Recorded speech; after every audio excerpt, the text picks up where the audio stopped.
The bill hadn't even arrived yet, and I already felt the weight of the day. One of those weights that seem to cling to your skin, like cold rain that insists on falling even when the sky pretends to be clear. I was alone, sitting at the table in the restaurant where I used to have lunch with my daughter. She hardly ever served me anymore. I ordered the cheapest dish, not out of hunger but out of shame. Shame at having worked so hard and still feeling so invisible. That's when the waiter approached, with a folded piece of paper and a strange look. "Your bill has already been paid, ma'am." He left the note on the table, as if it were something sacred. My hands trembled. A stranger had paid my bill. And with it there was something written. At that moment the world seemed to stop.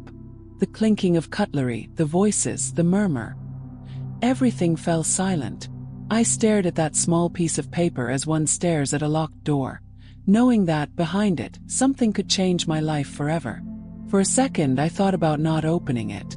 Maybe it was a mistake, some kind of kindness. But there was something different there. An energy pulling me in, an old premonition. As if someone had looked inside me and seen what I didn't even want to admit to myself. The note was small, folded in four, and had a slight coffee stain on it.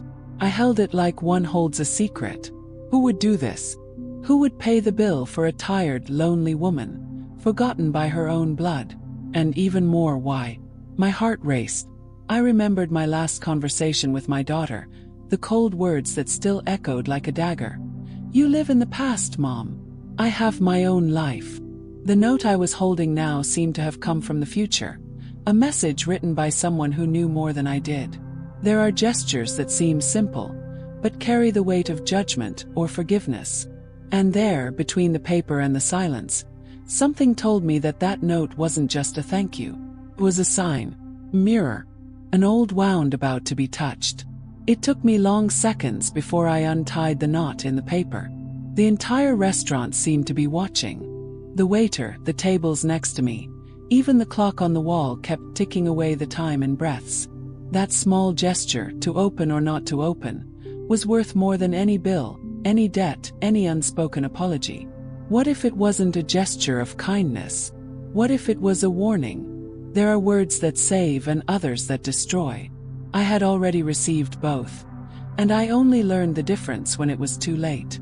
As my fingers glided across the paper, I realized, some stories don't begin with love, they begin with a bill paid by a stranger. And sometimes, it's in that tiny detail that fate decides to change everything. I opened the note slowly with my fingertips, as if fearing what I might find. The letters were trembling, handwritten in slightly smudged blue ink. Sometimes the person you created doesn't see you, but the world still sees you. I read it silently once, twice, 3 times. The words seemed to pierce me like blades. I took a deep breath, trying to decipher if it was a consolation, a judgment, or a memory. The restaurant revolved around me. The sound of cutlery slowly returned, but everything seemed distant, as if I were inside a dream. A heavy dream, full of memories I was trying to forget. I remembered the nights I counted coins to pay for my daughter's course, the days she asked me to smile, saying that one day it would all be worth it. And now, there, between the smell of food and the coldness of the window pane, I wondered, at what point does a mother become invisible to her own blood? That phrase on the paper didn't come from just any stranger. There was an old pain there, a look from someone who had also been forgotten. And that's what scared me the most, the familiarity, the feeling that someone somewhere knew exactly how I felt. As I folded the note again, the waiter discreetly passed by me, pretending to tidy the tables. His eyes avoided mine as if hiding something. There was an unease in that simple gesture, a contained nervousness. That's when I realized that perhaps that piece of paper hadn't been left there by chance. Someone wanted me to read it. I looked around. Every face seemed to hold a secret. A couple was arguing quietly in a corner. 2 women whispered at the next table, glancing quickly in my direction. The air had a metallic, heavy taste. I felt watched, and at the same time strangely alive. In recent months, I had learned to survive in silence. After my daughter moved out, the apartment felt like a tomb of old voices. The echo of laughter, the scent of her perfume in the hallway. It all faded slowly, like a forgotten candle. Perhaps that's why that note affected me so deeply. Because for the first time in a long time someone saw me. The paper was still warm, as if it had just come from the hands of the person who wrote it. And that made me think, who would have the courage to approach me like that? An old acquaintance? An overly observant neighbor? Or was it someone who wanted to remind me of something I myself had tried to bury? The memory of a date came to mind. My daughter's birthday, which was approaching. A day I dreaded, because I knew her silence would be my gift. And now, a stranger appeared with a gesture that made me question everything. Coincidence? Well, coincidences have a habit of happening when the truth is about to be revealed. I looked at the note again. The handwriting was uneven, but there was a firmness in certain words, as if whoever wrote it was in a hurry to make me understand something. I ran my finger over the phrase and felt a slight relief, a deeper line in the paper. It was a human touch, almost intimate. There was something more there besides the message. A name, a symbol, a clue. I folded the note and put it in my bag, feeling my heart beat in time with the clock on the wall. I knew I couldn't just walk away. This wouldn't end there. As I walked to the cashier to thank them, I noticed all eyes were on me. Some out of curiosity, others out of judgment. And it was in that instant that something inside me ignited. A silent force, the kind of courage that is born when the soul decides to no longer accept being forgotten. That's why so many people choose to stay here, following each revelation, as if they were looking in a mirror. Because, deep down, everyone has already received a message that changed something. I left the restaurant with the cold wind cutting my face and the note throbbing inside my bag. And although I still didn't know who had left it, a certainty grew within me. This was only the beginning. With each step I took along the sidewalk, the sound of my heels mingled with the echo of the wind, as if the air itself were watching me. The note inside my bag felt heavier than it should, as if it carried something beyond the paper. Perhaps a confession, perhaps a truth not yet ready to be told. The streetlights flickered, and the deserted street enveloped me in a twilight reminiscent of the inside of a memory. I felt the urge to return to the restaurant, to ask the waiter who had paid, but something held me back. Part of me wanted to preserve the mystery, like someone fearing that the answer would destroy what little magic remained. I arrived home and dropped my keys on the sideboard. The metallic sound echoed through the emptiness. The apartment smelled of lavender and loneliness. The photos on the wall seemed to stare at me. Me, my little daughter, her eyes still full of trust. I touched the frame with my fingertips and felt the distance between that little girl and the cold woman who now avoided me. The words from the note came back to mind. The one you created doesn't see you, but the world still sees you. I stood there, motionless, trying to understand if it was a reminder of hope or a cruel irony. I opened my bag, took out the note and placed it on the table. The yellowish light from the kitchen made the blue ink glow strangely, almost alive. I noticed something I hadn't seen before. A faint mark on the bottom edge, almost a symbol, as if someone had drawn a small circle and cut it in half. It wasn't a signature, but it looked like a mark. Whose? My heart raced. The gesture was too intimate to come from a stranger. And yet, the handwriting was unfamiliar. I spent the night trying to remember if I'd ever seen that symbol before. In old letters, in some book, nothing came to mind. Only the silence of the clock, marking each minute as if watching over me. The next day, I returned to the restaurant. The morning light seemed excessive. The gleam of the cups, the tables, everything blinded me a little. When I asked the waiter about the bill, he looked away. He said the man had paid in cash and left soon after. A man? Yes. He hesitated. I think so. He was wearing a hat. I couldn't see properly. A small detail, but one that haunted me for the rest of the day. Wearing a hat, like my ex-husband used to wear. But he had died years ago. And even if he were alive, he would never do something like that. Or would he? The memories came in waves. His deep, controlled voice, the promises that he would take care of us, and the heavy silence after the divorce. He had disappeared from our lives, leaving only debts and a name my daughter refused to pronounce. Suddenly, the note no longer seemed like a gesture of kindness. It was a code, a settling of accounts, perhaps not with me but with her. As I walked home, I noticed people watching me with a veiled curiosity. A gentleman at the bakery smiled in a way that gave me chills. A woman at the bus stop looked at me as if she recognized me, but hesitated to speak. It was as if something inside me had been exposed, as if the note had opened an invisible door. Back home, I sat down at the table again. The sun streamed through the cracks in the window, dividing the room into strips of light and shadow. On the table, the note seemed to belong to the dark part. I ran my finger over the paper and noticed that the smell of coffee was still there, persistent like a recent memory. I grabbed an old magnifying glass from the drawer and examined the symbol. It was subtle, but now I could see it better. Inside the cut circle was a thin line, almost a letter. An E. An F.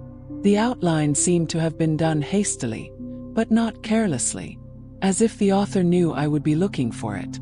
That night I couldn't sleep. I dreamt of footsteps in the hallway, of a figure in a hat standing in front of my door. I woke up with my heart racing and the metallic taste of doubt in my mouth. I sat on the bed and realized how much loneliness had transformed into something different, into vigil, into waiting. It was no longer just the absence of my daughter that hurt me, but the feeling that someone, somewhere, was about to stir up the past I was trying to bury. The note was still on the table, and in that silence between dawn and morning, I was certain that it wasn't the end of anything. It was just the first line of a story that someone was forcing me to read. The following dawn arrived without me having slept. The sun streamed through the gaps in the curtains like golden blades piercing the darkness. There was coffee in the cup, but the taste seemed different. Everything seemed different. The note on the table was the first thing my eyes sought, as if there were an answer there that I didn't yet have the courage to read completely. The symbol drawn on the edge, now so visible, seemed to pulse along with the ticking of the clock. And for the first time, the memory of a scent made me stop, a discreet, woody perfume that had inhabited my past for years. It was the same one my ex-husband used to wear. For a moment, I felt my whole body tremble. It couldn't be him. But the memory brought back something I'd forgotten, an old letter I found in my daughter's room when she was a teenager. In it, he said he would return when time healed the anger. We never heard from him again after that. Till now. I took the ticket, folded it, and put it in my coat pocket. I needed to get out, breathe some fresh air, try to figure out if my mind was playing tricks on me or if the past had truly found a way to knock on my door again. The street seemed the same, but I was no longer the same woman walking down it. The wind carried distant voices, children's laughter, the sound of a street vendor calling out to customers. Every detail seemed like a reminder that the world kept turning, even when we stand still for too long looking back. I walked to the square where I used to take my little daughter to play. The wooden bench was still there, worn, with the same initials engraved on its surface. A+M. I had written them myself with a pen, on a day when she laughed at everything and hugged me as if the future were eternal. I sat there and closed my eyes. The breeze carried the scent of the lake and the damp earth, mixed with memories I had been trying to push away. It was then that I noticed a figure on the other side of the square. A man in a hat, standing there looking in my direction. For a moment my body forgot to breathe. Time stretched, the surrounding sounds faded, and all that remained was that distant, almost curious gaze. He didn't approach. He simply turned his face and disappeared among the trees. I stood there, trying to convince reason that it could be a coincidence. But the heart doesn't believe in coincidences when the past has a smell, a shape, and silence. I returned home with trembling legs and a mind in turmoil. The note, the symbol, the hat. 3 pieces of a puzzle I never asked to assemble. Inside me, something oscillated between fear and longing. And it is at this point that many feel the urge to support this journey, leaving a silent sign that the message touched them, because everyone has felt their heart race at the sight of a memory that refuses to die. I opened the windows.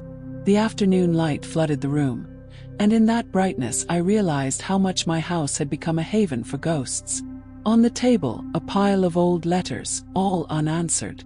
I picked up one, dated years ago, and noticed that the handwriting was similar to that of the note. The same firmness in the strokes, the same lightness at the end of each line. The same E drawn as if it were a symbol. My chest tightened. It wasn't my imagination. Someone had been watching me for some time, perhaps trying to redeem themselves, perhaps provoking me. But why now? What had changed? As night fell, the landline rang. Forgotten sharp sound. I let it ring once, twice, 3 times. On the 4th I answered. The silence on the other end was so profound it felt like it weighed heavily. I took a breath and said the first hello in years, which came out as a whisper. The line crackled, and then a deep, almost inaudible voice said simply, "Did you read what was written?" My whole body froze. Before I could answer, the call dropped. I stood there, headphones in hand, my heart pounding in my ears. The note, now tucked away in my pocket, felt like it was burning against my skin. It was as if the words printed on it were alive, breathing with me, waiting for my next move. I don't know if it was destiny approaching or just the past asking to be looked in the eye. But there was something in the air, a premonition, an invisible thread pulling each forgotten memory back to the surface. And I knew, whatever was about to happen, it wouldn't be small. The call ended, but the sound of that voice wouldn't leave me in peace. It was as if it still echoed inside the house, vibrating in the walls, mingling with the distant noise of cars on the street. I stood in the middle of the room, phone in hand, unsure if I had just relived a ghost or answered a warning. I sat down slowly, trying to organize the chaos within me. The note was still there in my coat pocket, and I could feel it pressing against my chest, pulsing like a second heart. I spent the night awake, watching the shadows dance on the ceiling. Sometimes the silence weighs more than any words. With every creak of the floorboards, every noise in the house, I wondered if there was someone on the other side of the door, waiting for me to move first. Fear in those moments has a smell, a mixture of dust, wood, and memory. Near dawn I got up and made coffee. The steam rose slowly, drawing shapes in the air, as if trying to write what I still couldn't understand. It was then that I noticed something new. The note I'd left on the table the night before was now folded differently, smaller, more neatly, and in the corner there was a new mark, a thin line across the circular symbol. Cut. An alteration. The ground seemed to disappear beneath my feet. I touched the paper with my fingertips, and a cold certainty settled in. Someone had been here. Someone who knew where I lived. Someone who wanted to warn me or scare me. My first reaction was to run to the window. The day was dawning slowly, tinting the streets a pale gray. Outside, the same square, the same silence, the same bench where I saw the man in the hat. But something was different. In the middle of the garden, near the flowers, a white envelope. I went down the stairs with my heart pounding in my chest. With each step, the feeling of being watched grew stronger. The air seemed thicker, and the morning chill cut me to the core. When I reached the envelope, I noticed it was slightly damp, as if it had been left there recently. My name was handwritten, in the same shaky handwriting as on the note. Opened it. Inside, only an old yellowed photograph of a day I had tried to forget. Me, my daughter, and him, my ex-husband, in front of the house where we lived in our early years. On the back of the photo, another phrase. Not every disappearance is an escape. The words hurt me like glass. I felt my stomach clench, my body tremble. That photo was a dead memory. I myself had burned it years ago, in a moment of despair. How could it be there, intact, reborn? I returned home trembling. The photo and the note now formed a double threat, 2 fragments of something I couldn't decipher. The feeling of loss mingled with something I didn't want to admit. Hope. Because however absurd it might seem, a part of me wanted to believe that that presence, even a dark one, meant he was still nearby. That perhaps there was an explanation. I ran my fingers over the back of the photo, trying to decipher the handwriting, the weight of the words. What did he mean by "not every disappearance is an escape"? Was he watching me? Or trying to protect someone? Perhaps our daughter, who always believed he had abandoned us by choice. The clock was almost at noon when the sound of a knock on the door made me shudder. 3 short, firm knocks, like those of someone who knows they will be answered. I waited a few seconds before approaching. The hallway seemed narrower, the air heavier. I looked through the peephole, no one. I opened the door slowly, my heart racing. On the floor, a small package wrapped in brown paper. No return address. I picked it up carefully, and as soon as I touched it, I realized there was something metallic inside. I went back upstairs, sat at the table, and opened the package with trembling hands. Inside, an old keychain, the same one he used.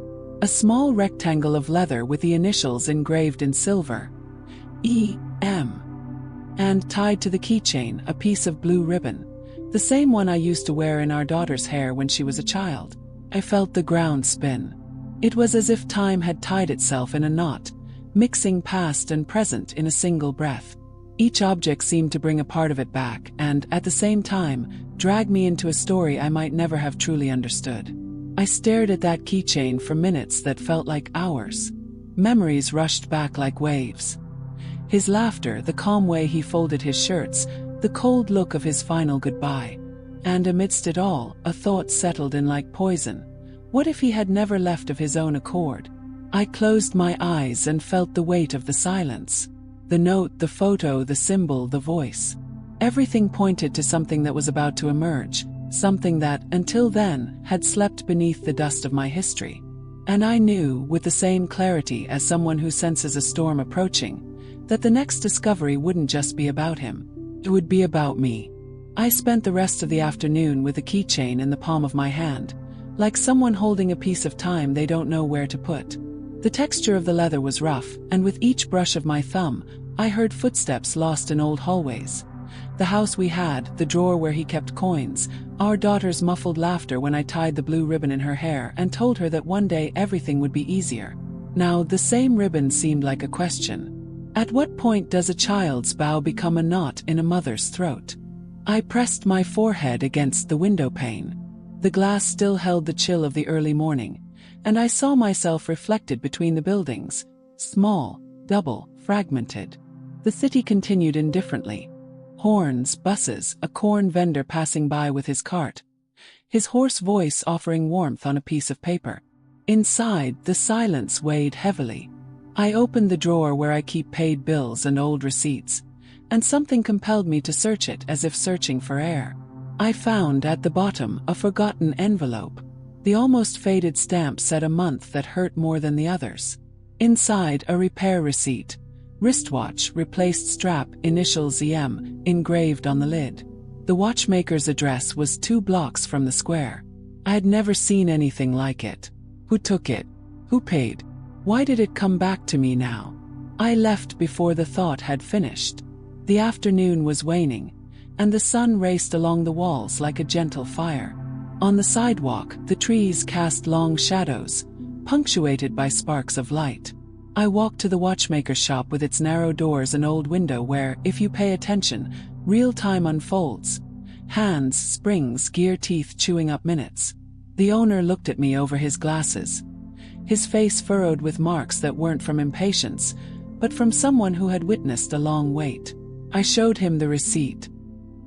He frowned, asked to see it up close, and the silence between us turned to mercury. "It's old," he said, more to himself than to me. "It came with a note, if I remember correctly." That struck me. "What note?" He hesitated. He rummaged through the drawers like someone sifting through sand looking for a lost object at low tide. He pulled out a folded piece of paper, already faded from so many hands passing by. "Return to the lady when someone asks about the time." It read. The handwriting was the same. The border was marked with the cut circle. I was speechless. The owner placed the note on the counter respectfully, as if returning a photograph of someone who had come back just to be seen for a second. "Who brought this?" He shrugged with a gentleness that wasn't indifference, it was care. "A man in a hat. He paid in advance. He said the lady might be late." I thanked him, my voice barely audible. I left empty-handed and with pockets full of signs. On the street, the light began to break into cold colors. People passed by, their eyes glued to screens that cost more than my silence. With each face, I wondered if someone kept my name hanging inside, like someone who hangs keys so as not to miss the exit. At the intersection, the traffic light took long enough for me to see myself again in the reflection of the traffic light. The moist eye, the firm chin, the woman who learned to walk even after the ground had been taken away from her. I took a deep breath and continued. When I arrived at the square, I saw the lake water gathering the last rays of the day like a pocket collecting coins. The wooden bench recognized me. I sat down and my back creaked along with the wood. Two old ages combining breath. It was there that I first thought about what I didn't want to think about. What if all this wasn't about him? What if it was about our daughter, about what she never knew, about what I couldn't explain when the pain demanded silence instead of words? The phrase on the back of the photo stirred within me like a fish. Not every disappearance is an escape. Some are expulsion. Some are protection. Some are a hand raised in the dark saying, "I'll be back when I can." I closed my eyes and heard footsteps on the gravel. A dog was pulling on its leash. Its owner was being careful. A child was crying loudly because of a fallen ice cream. Life. In the background, however, there was another rhythm, a cadence that one recognizes in one's skin. I opened my eyes. The man in the hat was on the other side, on the edge between the light of the lamppost and the shadow of the tree. He didn't advance. He didn't retreat. He stayed. The world narrowed until only the distance between us remained. I could swear I smelled the woody scent crossing the night like a damp memory. My hand searched my pocket, found the note, the slightly rough paper scraping the lines of my skin. The symbol on the edge, now scratched, looked like a broken clock asking to be adjusted. I thought about standing up and shouting his name, the one I avoid pronouncing so as not to awaken what I once was. Instead, my body chose something else. I remained motionless, only my eyes saying what my mouth wouldn't be able to express. My hat tilted slightly, a minimal gesture but complete. Then, a car passed and the light swirled on the metal like a knife. When the shadow settled, he was no longer there. I walked back slowly, and each cobblestone seemed to know my number. Home, I turned on only one light. The room was half amber, half charcoal. I placed the note next to the photo and the keychain, as if arranging pieces on a chessboard that had always been set up but I hadn't seen. I took a notebook, wrote dates, phrases, signs, drew the cut circle. A word appeared on its own, without me calling it. Debt. The second came as if arriving uninvited. Ransom. And a third lingered without settling. Guilt. The phone vibrated but didn't ring. A message with no number, no name. A photograph of an open wristwatch, its gears exposed like bones. No text, just another image. The facade of the school where my daughter studied as a child. The photo was from today. The gate gleaming new, the fresh paint, the courtyard reflecting the sky after cleaning. I felt a warmth rise from my stomach to my face. A fear bordered on hope. Someone was telling me that the path didn't just lead back to him. It led back to her. Thus, the night deepened along with the questions. I opened the window. The street breathed. On some floor, someone laughed loudly. On another, a piano played 3 insistent notes, like a simple code one learns unintentionally. I rested my arms on the windowsill and let the wind in, bringing dust, city, a promise that promised nothing.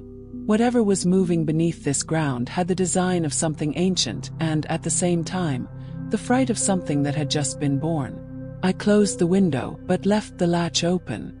The whole house held its breath with me, and I stood there between the clock and the door, waiting for the sound I would recognize even before hearing it. The feeling wasn't one of ending. It was of threshold, like when the tide recedes too far and you understand, through your body, that the coming wave is unlike any other. That night, the silence wasn't an absence of sound. It was a presence that sat with me, breathed with me, awaited my next move. The clock I saw in the photo from the message, the same one he had left to be repaired years ago, spun inside me as if time had started running again, but at a pace I no longer controlled.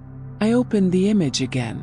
The exposed gears looked like a dissected heart, revealing what no one wants to see. How much something needs to break before it can function again. The school in the photo still existed, just a few blocks away. The green gate, the peeling paint on the wall, the tall windows that held the laughter of a time I thought was lost. I decided to go there without thinking too much.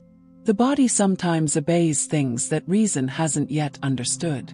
The night wind was damp and sharp, and the streetlights flickered as if testing me with every step. When I arrived, I saw the gate was closed, but one of the side windows was ajar. The moon reflected on the glass, and the scene seemed like something out of a dream. A woman looking at her own childhood and no longer recognizing herself. I stood there observing that sleeping building, and realized that it was there that everything had begun. The promises, the doubled work, the absences, the justifications. And perhaps it was also there that the circle closed. I felt my pocket vibrate. Another message. Just one sentence. She needs to know. The handwriting was the same as on the note. The same stroke that oscillated between firmness and regret. She, my daughter. For a moment, the fear dissipated, giving way to something I hadn't felt in years. Purpose. There was a reason for all of this, even if I didn't yet understand it. Someone was pushing me to confront what I had always preferred to keep in the shadows. Perhaps it was time to understand what truly separated that family, and what could still be saved. The sky began to lighten, the blue of dawn giving way to a hue of iron and fire. I felt my body tired, yet awake, as if I had crossed an invisible border. On the way back, the streets seemed narrower, the houses closer, the sounds clearer. A puppy barked, a radio played an old song, and for a moment everything seemed to conspire to remind me that, even amidst the mystery, life went on. And that, somehow, I too was returning to life. When I arrived home, I found the door ajar. No sign of forced entry, no mess. Only the smell, that same subtle woody perfume, impossible to forget. The room was silent, except for an almost imperceptible sound. The ticking of a clock. In the center of the table, his wristwatch. Working. The same one in the photo. The gears clean, the cover gleaming in the morning light. I leaned over the table and pressed my ear to it. The sound was real. Live. A sound that seemed to call my name. Beside it, a new, sealed envelope. No return address. Just the symbol of a crossed-out circle and a line beneath it like a signature. I felt the blood rush to my face, my heart pounding in waves. I carefully opened the envelope. Inside, a blank sheet of paper and a single word written in the center. Choose. The air grew thick. That note didn't ask for an answer. It demanded a decision. I understood that it wasn't just about understanding the past, but about deciding what to do with it now. There was something or someone demanding action. Time, perhaps. The same time that watched me through the cracks of my memory. I stood there for long minutes, watching the clock mark the exact moment when fear began to transform into strategy. Because, deep down, every mystery demands a reaction. Each clue left until then formed a map, and each forgotten memory became a key. If he was trying to tell me something, I would need to figure out how to listen. And this time, I wouldn't be the woman who waits. I would be the one who investigates, the one who reconstructs. As the sun slowly rose, I thought of my daughter, of the distance between us, of the words we never said, of the wounds we inherited without realizing it. Perhaps it was because of her that all this was happening. Perhaps the note wasn't a warning, but an invitation to rewrite history, and to understand once and for all what was truly lost. I picked up the watch and fastened it to my wrist. The rhythmic sound seemed to merge with my own breathing. A beat of new beginnings, uncertain but alive. I opened the notebook and wrote the word choice at the top of the page. Below, I began to list memories, names, dates, feelings. Each line was an attempt to translate what destiny was telling me without words. The day was dawning when I realized that, for the first time in a long time, I wasn't afraid of what was to come. The past had haunted me enough. Now it was the past that owed me answers. And as I watched the sun reflecting on the windowpane, I understood that life sometimes settles accounts in ways that the heart needs to decipher slowly. Perhaps that's why certain stories resonate so deeply, because those who hear them feel, deep inside, the same question I still don't know the answer to.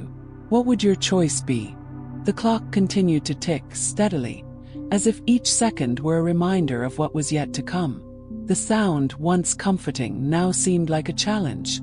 I watched it on the table, the gears turning with almost cruel precision, the hands piercing through time like thin blades.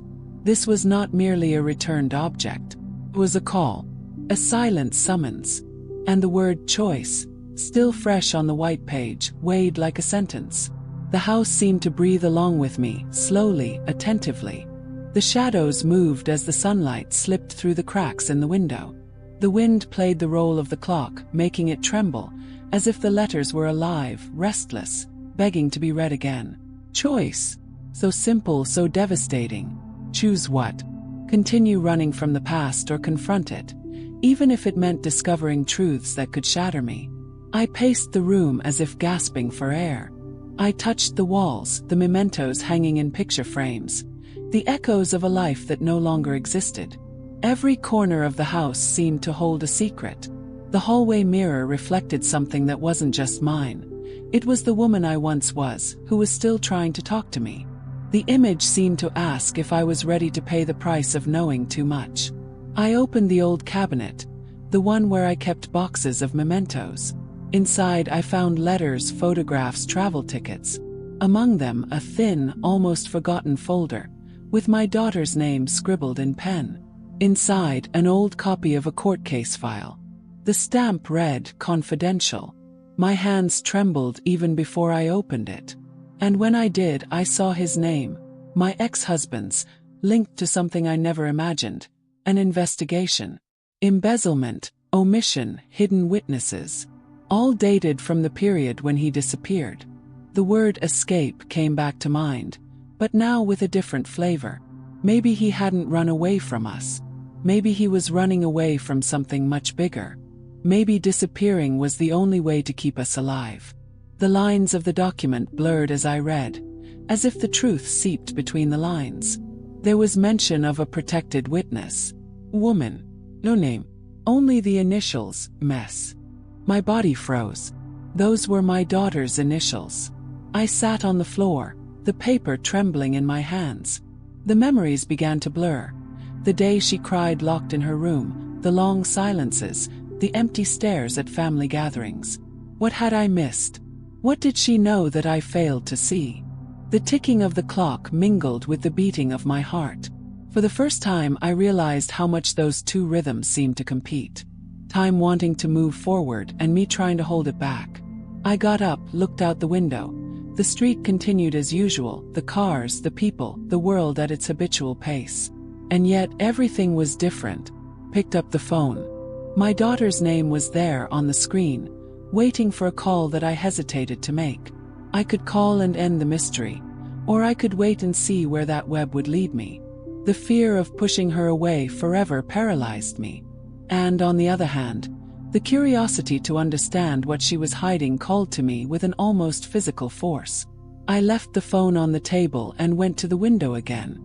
Outside, the wind was lifting dry leaves, swirling them in a spiral, as if time were showing me what happens to everything that is swept away without being resolved.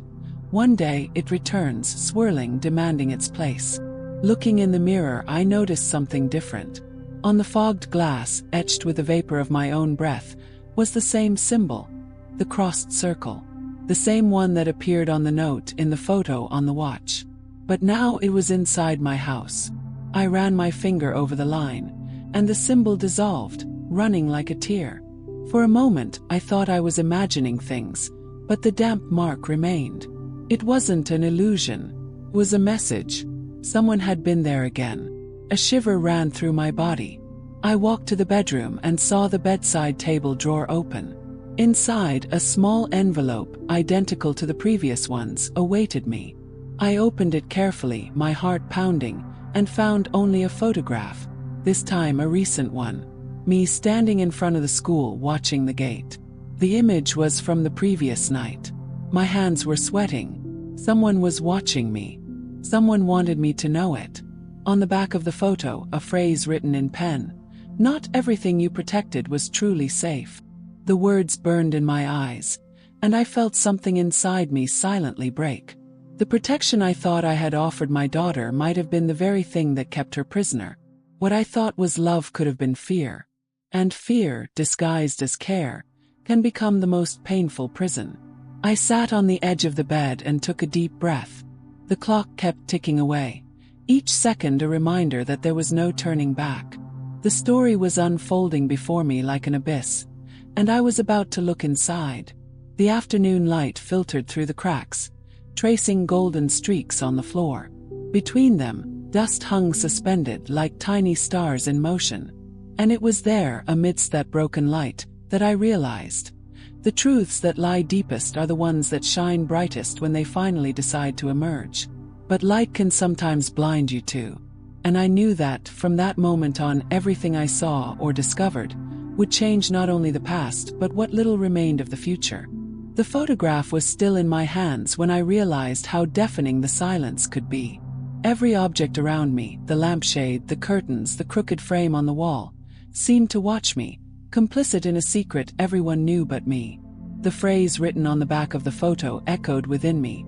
Not everything you protected was truly safe. It was a sentence, a warning, perhaps even a pardon. But above all, it was an invitation to the truth. And truths rarely come without pain. Got up slowly. The air in the house seemed thicker, as if something had seeped through the cracks while I slept. I went to the mirror again. The damp stain had already disappeared, but I knew it had been there. As if time were telling me, "You've seen enough, now see what's left." I picked up the watch from the table, adjusted it on my wrist, and felt the cold metal against my skin. The weight was the same as I felt years ago when I gave it to him as a gift, on a birthday that ended in silence and distance. Now that same watch seemed to measure not minutes but memories. I sat on the sofa and closed my eyes. The sound of the clock hands mingled with my memories, and for a moment I returned to that distant afternoon when my daughter arrived home from school with red eyes, avoiding my gaze. I insisted on knowing what had happened. She only said, "Some truths hurt more when said too soon." I laughed at the time, finding her precocious maturity amusing. Today I realize that perhaps she already carried something that wouldn't fit in a child's heart. The morning light violently flooded the room. I opened the window. The street remained the same, but the world seemed different. A car parked across the street caught my attention. Black, tinted windows. The same car I saw days ago, stopped on the corner, engine off, headlights cold. My stomach churned. The feeling of being watched ceased to be paranoia and took on a body, a smell, a form. The phone vibrated on the table. New message. No sender. Don't go alone. The short, dry sentence struck me. Instinct told me to obey, but anger said otherwise. I was tired of waiting, of fearing, of following orders from invisible voices. I grabbed my coat, stuffed the note in my pocket, and left. The morning wind cut my face, and the bright sunlight seemed to mock my urgency. I walked aimlessly, guided only by a feeling that pulled me back to the same place. The school. As I approached, the green gate no longer seemed the same. The sound of the children at recess sounded distant, muffled, as if from another dimension. With each step, the ground creaked beneath my shoes. When I reached the gate, I saw something hanging on the railing, a white envelope fastened with a blue ribbon. The same color as the ribbon I used to put in my daughter's hair when she still believed the world was simple. I carefully picked up the envelope. Inside, a piece of paper and a photo. The photo showed her, my daughter, in front of that same school days before. And behind her, a partially blurred figure. A man in a hat. The same one. On the note, just one sentence. "The truth cannot be hidden, it is awaited." My whole body trembled. The school spun around me. I sat on a park bench to catch my breath, trying to piece together a puzzle that kept reinventing itself. With each new discovery, the center of the story shifted. It wasn't about him anymore, nor about me. It was about her, and what she had chosen to carry alone all these years. I looked at the photo again. The blur in the background seemed intentional, as if someone had crossed out the face to avoid recognition. The shadow, however, was familiar. Broad shoulders, calm posture, the same silhouette from the memories I kept on the nights I waited for his return. And for the first time I realized that perhaps he had never gone as far as I thought. Perhaps he had remained nearby all along, hidden in the reflection of everyday life, watching our lives from afar. The sun was beginning to hide behind the buildings. Shadows grew long and fragile on the ground, like fingers trying to touch what once was. I picked up the watch, looked at the dial. The hands showed the same time as when he disappeared years ago. Cycle. A circle cut like the symbol. Perhaps that was time asking for closure, or simply reminding me that nothing closes unless someone has the courage to look at it head-on. I stood there, motionless, watching the world go on, as if mine wasn't about to crumble. People passed by, cars honked. The air smelled of leaves and hot iron. Everything continued. But inside me, something began to align, like gears returning to their original position. The fear was still there, but now it came accompanied by clarity. Because true terror isn't what hides, it's what reveals itself when we finally have eyes to see. And I knew it. The next step would come from within, not from without. The answers were closer than ever. I just needed the courage to endure what would come with them. The watch on my wrist vibrated slightly, as if confirming what I already sensed. Time waits for no one. Calls. And this time I didn't intend to hide. That afternoon seemed endless. The wind swayed the trees in the square, and the sound of the leaves mingled with the rhythm of the watch on my wrist. I felt something inside me aligning itself, even without fully understanding what.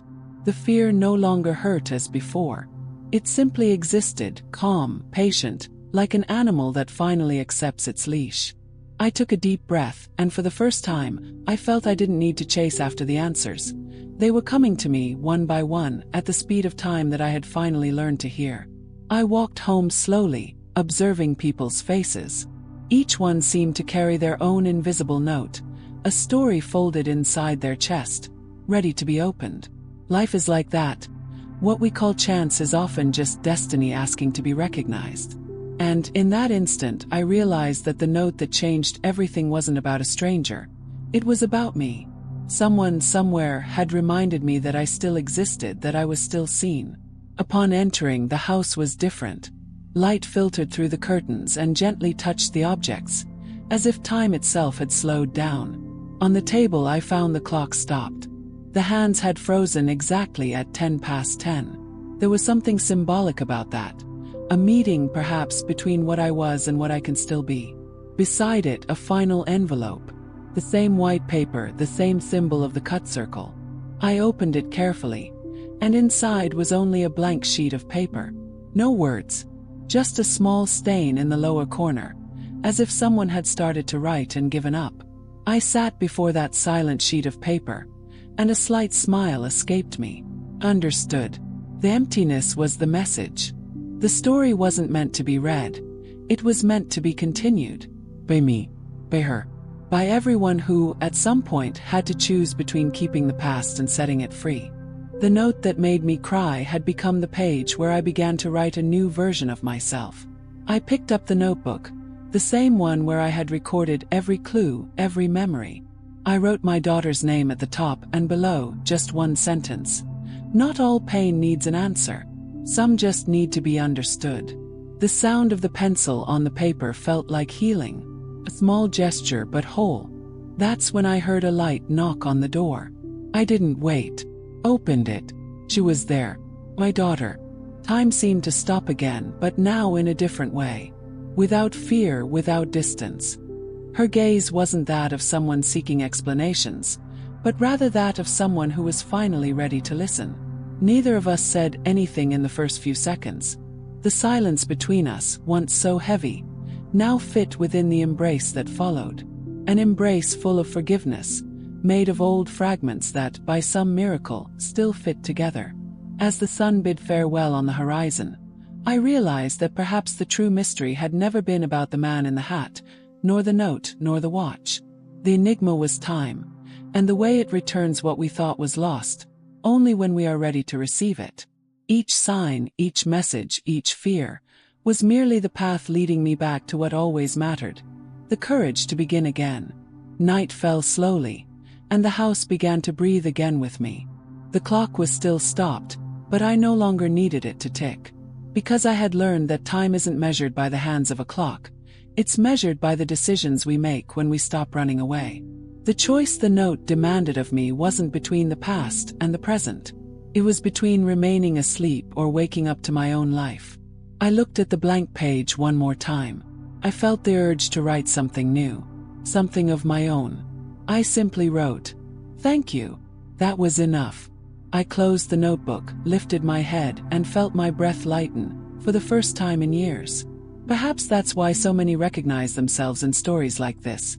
Because deep down, we all carry an invisible note waiting to be opened, an old pain begging for interpretation, a memory whispering that there's still time. And if these words touched you in some way, leave a sign. Not for me, but for yourself.